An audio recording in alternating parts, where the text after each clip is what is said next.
Charlotte Hornets versus Golden State Warriors, game preview, and key players.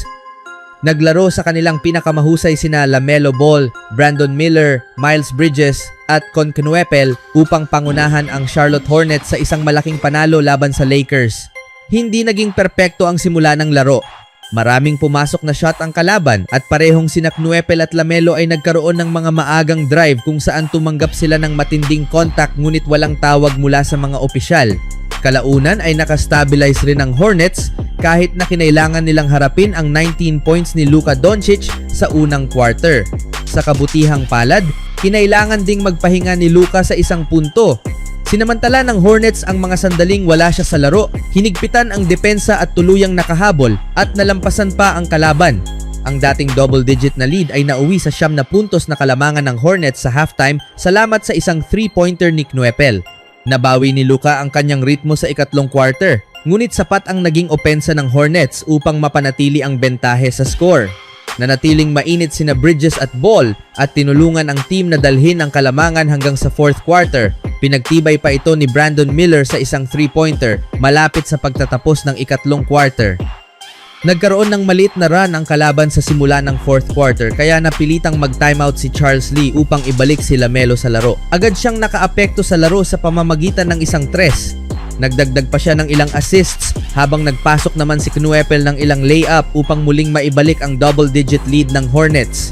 Patuloy silang dumagdag ng puntos habang nahirapan naman ang kalaban sa opensa.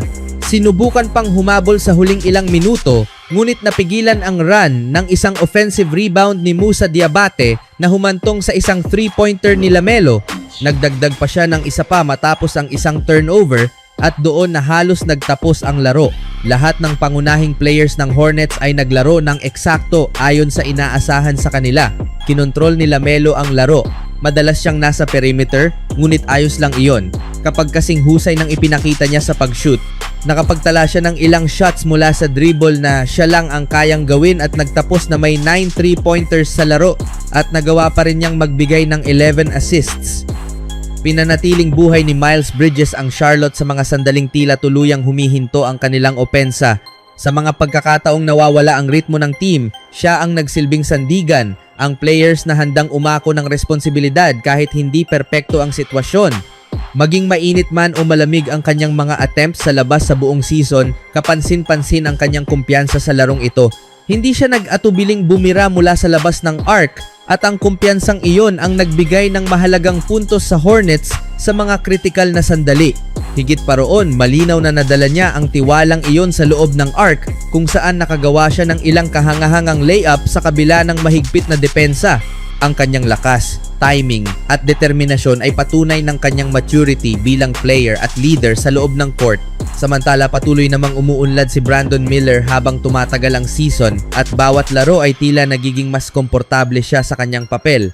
Nakakatuwang panoorin ang kanyang opensa sa loob ng arc, lalo na kung paano niya kontrolado ang bola sa kabila ng pressure. Hindi lamang siya umaasa sa pisikal na kakayahan, malinaw ang kanyang basketball IQ sa paraan ng kanyang pag-atake sa depensa.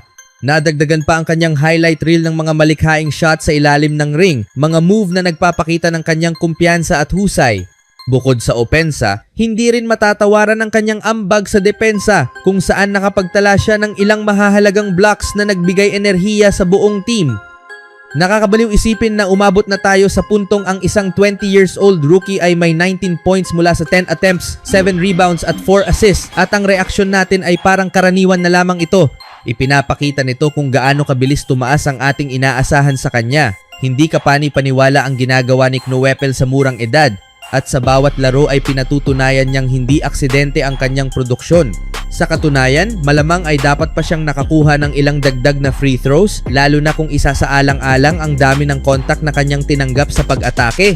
Kung magpapatuloy ang ganitong antas ng laro, malinaw na isa siya sa mga pundasyon ng kinabukasan ng Hornets. Samantala, sa kanilang huling laro bago ito, nagpakita naman ng dominanteng performance ang Golden State Warriors matapos nilang talunin ang New York Knicks sa score na 126-113. Mula umpisa hanggang dulo ng laban, malinaw na ipinakita ng nila ang kanilang lalim, husay at karanasan lalo na sa second half kung saan tuluyan nilang kinontrol ang takbo ng laro. Pinangunahan ang panalo ng veteranong si Jimmy Butler na nagpakawala ng napakahusay na performance na may kabuuang 32 points at 8 rebounds. Ipinakita ni Butler ang kanyang kakayahang magbuhat ng team sa mahahalagang sandali gamit ang kanyang lakas, talino sa opensa at agresibong pag-atake sa basket. Malaki rin ang naging papel ni Stephen Curry sa panalo ng Warriors lalo na sa second half ng laban.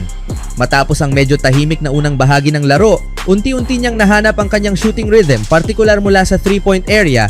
Nagtapos si Curry na may 27 points at 7 assists, patunay ng kanyang kahalagahan hindi lamang bilang scorer kundi bilang playmaker ng team. Sa tuwing umiinit ang kamay ni Curry mula sa labas, nagiging mas mapanganib ang opensa ng Golden State at ito mismo ang nangyari sa second half kung saan sunod-sunod ang kanyang mga 3-pointers na nagpalayo sa lead ng Warriors. Hindi rin nagpahuli si Moses Moody na isa sa mga pinakamatingkad na performer ng laban. Nagtala siya ng 21 points, kabilang ang 7 matagumpay na 3-pointers. Ang kanyang consistent na shooting mula sa labas ay nagbigay ng dagdag na presyon sa depensa ng kalaban na napilitang bantayan ang buong court. Dahil dito, mas nagkaroon ng espasyo ang kanyang mga kakampi upang makagawa ng plays at makapuntos sa loob. Ang kontribusyon ni Moody ay patunay ng lalim ng roster ng Golden State at ng kanilang kakayahang umasa sa iba't ibang players kapag kinakailangan. Dagdag pa rito, nag-ambag din si Brandin Podziemski ng 19 points. Ang kanyang enerhiya at agresibong paglalaro ay nagbigay ng mahalagang suporta sa pangunahing scorers ng team. Sa kabuuan, 4 na player ng Warriors ang umabot sa double figures na nagpapakita ng balanseng opensa at mahusay na ball movement. Dahil dito, naging epesyente ang kanilang shooting sa buong laro, lalo na matapos ang halftime kung kailan tuluyan nilang inilayo ang kanilang kalamangan. Isa sa mga susi sa kanilang panalo ay ang mataas na porsyento ng kanilang 3-point shooting. Paulit-ulit na nakakonekta ang Golden State mula sa 3-point line, bagay na naging malaking hamon para sa depensa ng kalaban. Bukod dito, mahusay ding nakontrol ng Warriors ang pacing ng laro sa second half. Hindi sila nagmadali, maingat nilang pinatakbo ang kanilang mga set plays at sinigurong makakakuha ng dekalidad na shot sa bawat posisyon. Sa huli, ang kombinasyon ng mahusay na shooting, balanseng opensa at kontroladong tempo ang nagbigay daan sa Golden State upang masiguro ang isang mahalagang panalo. Ang laban na ito ay muling nagpatunay kung bakit nananatiling isa sa mga pinakamapanganib na team ang Warriors kapag sabay-sabay na nagkiklik ang kanilang mga stars at role players. Ang Warriors ay papasok sa laro bilang malinaw na paborito, dala ang mas mahusay na kabuuang record at malakas na kamakailang anyo, lalo na kapag naglalaro sa kanilang home court kung saan isa sila sa mga pinaka-epektibong team sa liga pagdating sa puntos. Ang Golden State ay kilala sa mahusay na pag-shoot mula sa 3-point line at sa mabilis at maayos na paglilipat ng bola na si Curry pa rin ang nangunguna sa opensa. Kamakailan, ang team ay nagpapakita ng mataas na average points kada laro na nagpapalakas ng kanilang tsansa sa panalo.